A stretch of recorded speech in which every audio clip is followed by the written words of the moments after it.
Good morning and welcome to the Morning Expresso by the Indian Express. My name is Rahil Philippos and this is today's big story.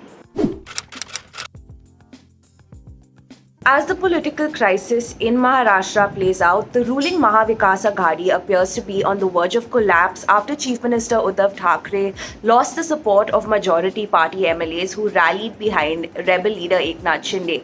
Here are the top 3 things you need to know. With Shinde calling for ending the alliance with the ideologically opposed NCP and Congress, Sena MP and spokesperson Sanjay Raut said the party was ready to walk out of the MDA government if the rebel MLAs come back within 24 hours. In first public remarks after the revolt, NCP Chief Sharad Pawar said whether this government is in minority or not will be tested on the floor of the assembly. Congress leaders are increasingly worried about the fate of their own MLAs in Maharashtra. A section of the party believes that many of the MLAs are vulnerable and that the central leadership is taking no real interest in keeping the flock together. Declaring Shinde as their group leader, Sena rebels pledged support and vested absolute powers on him to take any decision on their behalf.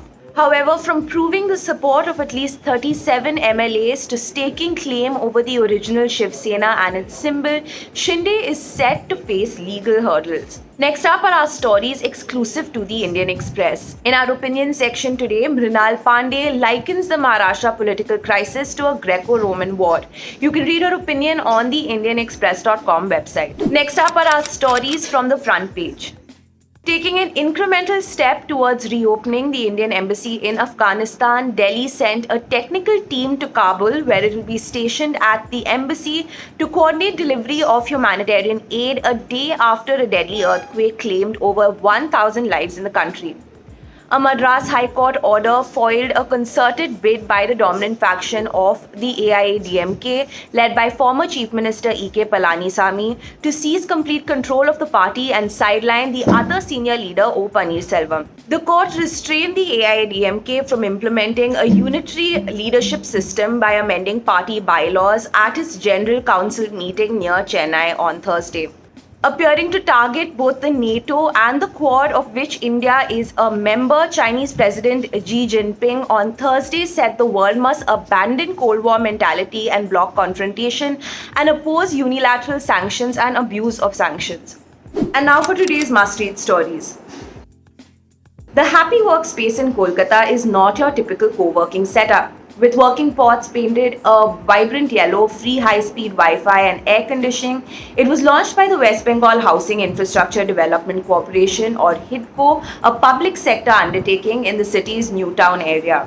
Its minimal rates, starting at Rs 30 for the first 90 minutes, has made it popular among freelancers, upcoming entrepreneurs and working moms. Khalsa Television Limited surrendered its license to broadcast in the UK after an investigation by the country's media watchdog, Office of Communications, found that the KTV had breached broadcasting rules by beaming incendiary and separatist propaganda in a program called Prime Time, which was beamed on December 30th last year.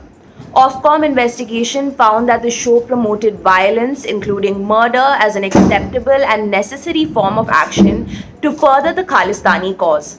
And finally, while it continued to be ostracized from world sport following the invasion of Ukraine, Russia has offered to help India in hosting the 2036 Olympics if the bid received backing from the International Olympic Committee. Russia's sports minister said his country's specialists will be happy to help in organizing the Olympic Games in India. Although no concrete official move has been made, India has repeatedly expressed interest to host the 2036 Games with Ahmedabad as the central city. And that's all for today's Morning Expresso. Thank you for watching and don't forget to subscribe to the Indian Express's YouTube channel for the latest news updates.